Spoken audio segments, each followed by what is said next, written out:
14th place for Alex Zanardi, down in 17th place, and he doesn't seem to be making much progress at the moment. Zanardi, who had that problem in qualifying, going out on the oil, laid down by Fangio, so he has a hard afternoon's work ahead of him. But Franchitti at the moment doing a good job holding on to 16th. Mark Blundell, by the way, he is in 14th position so far, and we haven't seen too many place changes except for these ones up front, with Alonso Jr. on the charge and chasing after Gilles de Ferran. Boy, it's so tough getting through these slower cars. There is Michael Andretti making a move on Paul Tracy as they come past the start-finish line. He's then inside going to turn. What a great move by Michael Andretti. Michael Andretti takes the lead of the race then as they go on to lap number 34. Michael taking advantage of the traffic, and Paul Tracy, who's been setting the pace in the early part of this race, suddenly finds that Andretti's gone past, and look, they're coming up to lap. It's Alex Zanardi. Alex Zanardi is being lapped by Michael Andretti. The winner of the previous race at Long Beach goes a lap down to Michael Andretti in the Swift chassis, the car that won the opening race of the series at Homestead. And Dario Franchitti is next on the list. Dario Franchitti in the silver car there. He moves out of the way, tries to get out of the way of Michael Andretti, although then takes his line. And we've got a yellow. It's Gualter Salles, the Brazilian. Gualter Salles has spun it, and a yellow flag has been brought out. That's on the exit of turn 3, really turn 4, as they come onto the start-finish area. And the back end of Gualter Salles' car seriously damaged after hefty contact with the wall. The yellow flag comes out on lap number 36, and I think we will begin to see pit stops.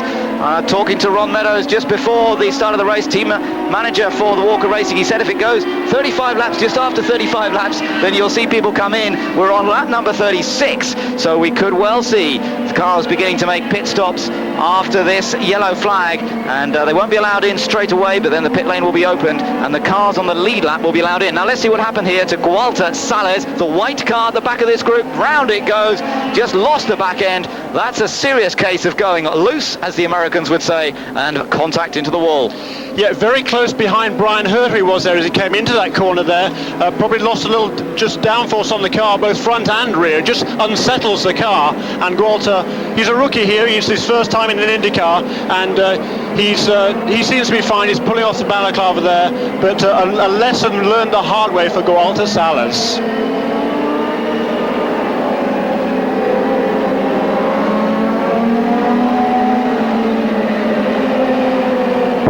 On lap number 46, Michael Andretti from Paul Tracy and Patrick Carpentier, and Bobby Rahal just making a good move, in fact just lapping the car of Fangio. Just see that out of the commentary box window. Rahal running quite competitively in 7th position at the moment.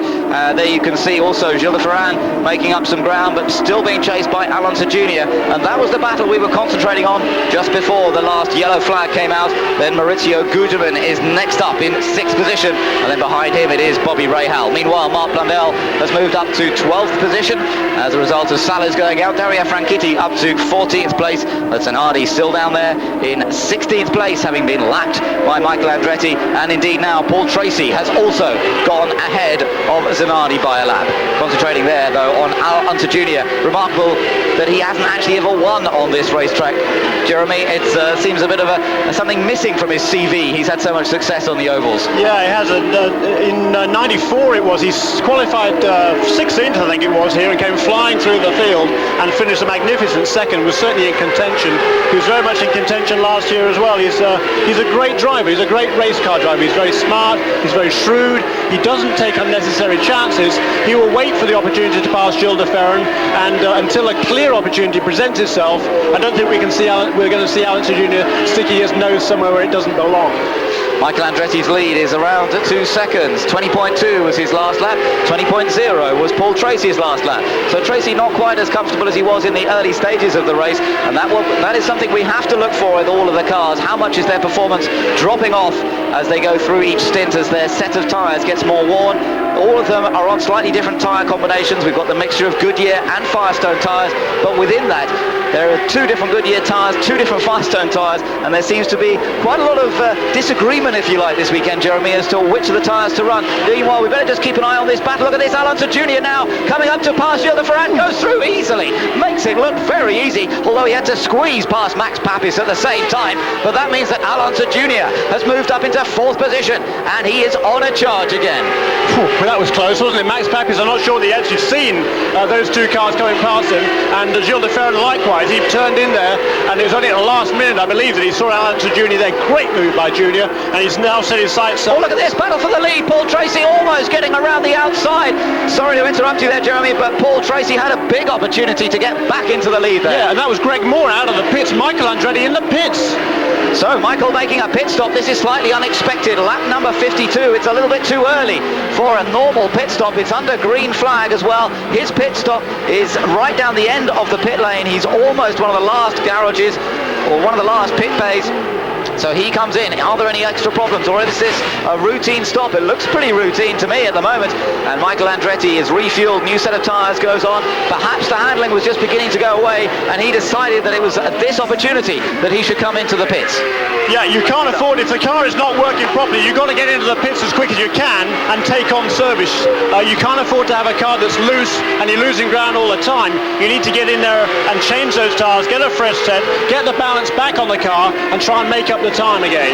So Paul Tracy now leads from Patrick Carpentier in second. Alonso Junior is now in third place with Tracy up front. So the two Penske's doing well, first and third at the moment. Gilles de Ferran is fourth, Maurizio Gugelmin is fifth, and you're riding on board with Roberto Moreno at the moment, and Moreno somewhat further down the order. In fact, he's just outside the top 17 at the moment. He's in 18th place.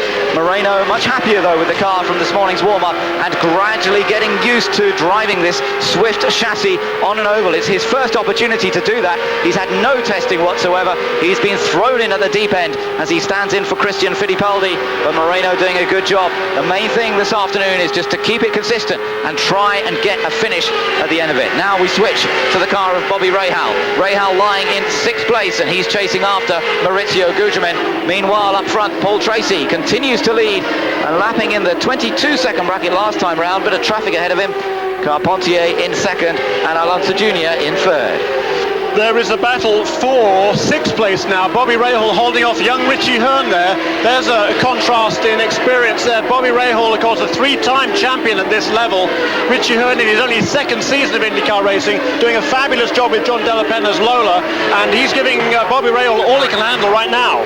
Michael Andretti is back down to 17th, and look, we're looking at Michael Andretti's tyre. There's been a cut on the tyre. That was the reason for him coming into the pits by the look of it. You can see the tyre being checked down in the Newman Haas pit. Let me tell you, Andretti is in 17th place, but as he went past the window a moment ago, I saw he was right up with Carpentier. Yeah, he is a lap down, however, so he's certainly got some work to do this afternoon, Michael Andretti, if he's going to make up that lost lap. That's a bad luck for Michael Andretti, but very astute of him. Oh dear, the car on the wall. Bad Accident on the back straight. Difficult to identify which car that is yet. We'll try and get a better view. It's Adrian Fernandez.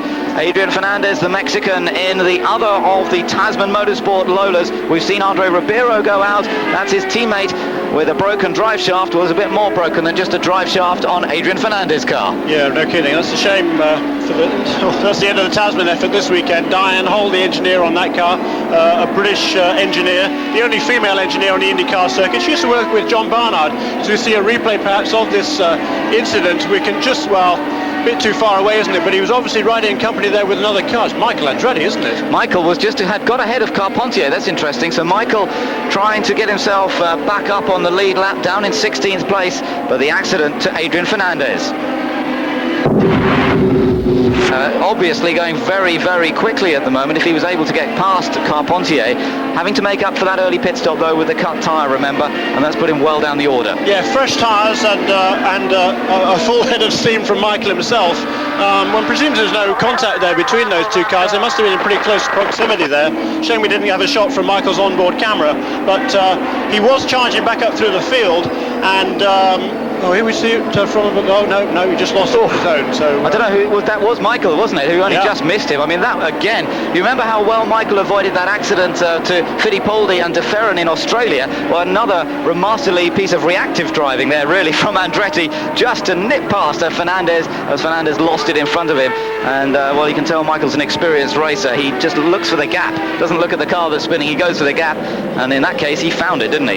Yeah, aim at the car as it's spinning. You're figuring that by the time you get there, it's gone. And it worked for Michael Andretti there. Very cool, very calm, very collected. And he's still a lap down, but so you know the other leaders are going to have to make a pit stop. And under the rules as they stand now, if the other guys make a pit stop under yellow, Michael then will cycle to the head of the pack, and before the restart he will be able to run around to the back of the pack and make up that lap. So if the other guys make a pit stop shortly under this caution, perhaps, as I'd certainly be surprised if they didn't. Yes. Then that will play into Michael's hands. So all is not lost. He's certainly got a very, very fast car indeed. He's driving magnificently, and there's a long way to go. 63 laps completed out of 225, and we're very much into the pit stop window as the car of Adrian Fernandez being cleared away. Adrian out of the car, and in comes the race leader, Paul Tracy, in the number 3 Penske, the Canadian driver who set that scintillating pace in qualifying yesterday. Absolutely flat out from the word go on Friday in the practice sessions. Looks so confident with the car, and they've done so much testing here, the Penske team. He was saying in the press conference the other day that in the course of the last few years in testing, he's probably done something like 10,000 miles around this Nazareth circuit.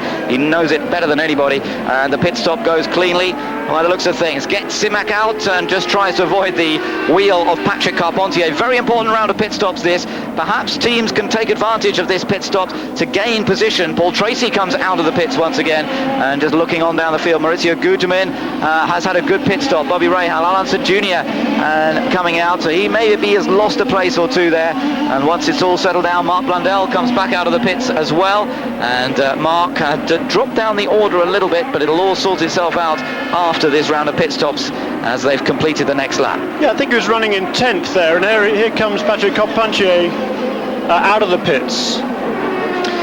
So all change here at Nazareth.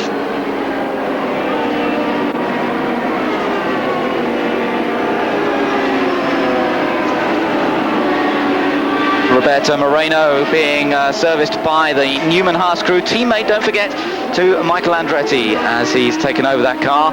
Alex Zanardi has also just been in, and he comes out just behind the car of Roberto Moreno. But Zanardi running a long way down in 16th position after qualifying in 21st place, and it doesn't look as though he's going to be able to do an awful lot, but who knows, it's still very early days in this race. Zanardi going for the championship this year, and we'll see just how mature and just how much of a championship chaser he can be today. If he can work his way into the points, don't forget, they score all the way down to 12th position in this championship. So a good opportunity for Zanardi if he just works away at it this afternoon. There'll be a lot of incidents, could be a lot of reliability factors coming into it as well. And if Zanardi can stay out of trouble, he can still get into the points and add to his tally.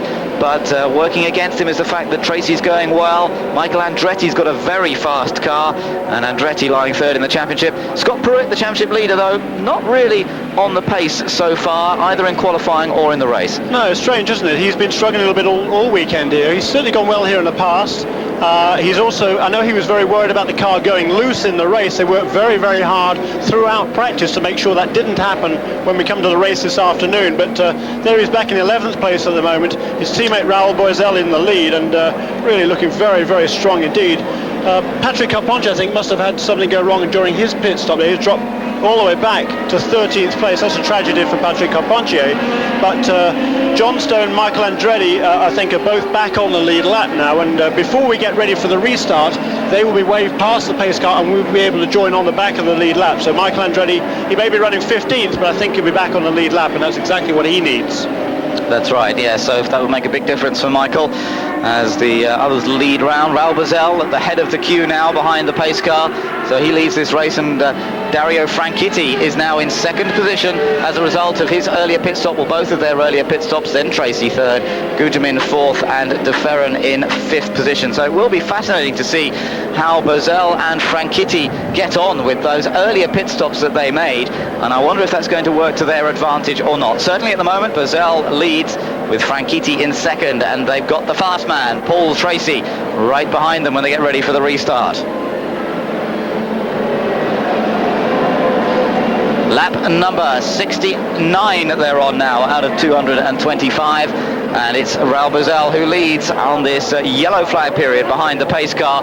Dario Franchitti behind him, but then the man who was leading before this last yellow, Paul Tracy, in third place, then Gujamin in fourth, De Varan in fifth, Bobby Rahal sixth. Alonso Jr. definitely losing out in that round of pit stops. He's back down to seventh position again. And then Richie Hearn, Jimmy Vasser and Brian Herter. Rounding out the top 10 after that, Scott Pruitt, Mark Blundell, Patrick Carponche, Parker Johnson and Michael Andretti all on the lead lap. That's 15 cars on the lead lap. Then is Roberto Moreno, Alex Zanardi, Max Papis, PJ Jones, Michel Jourdain Jr.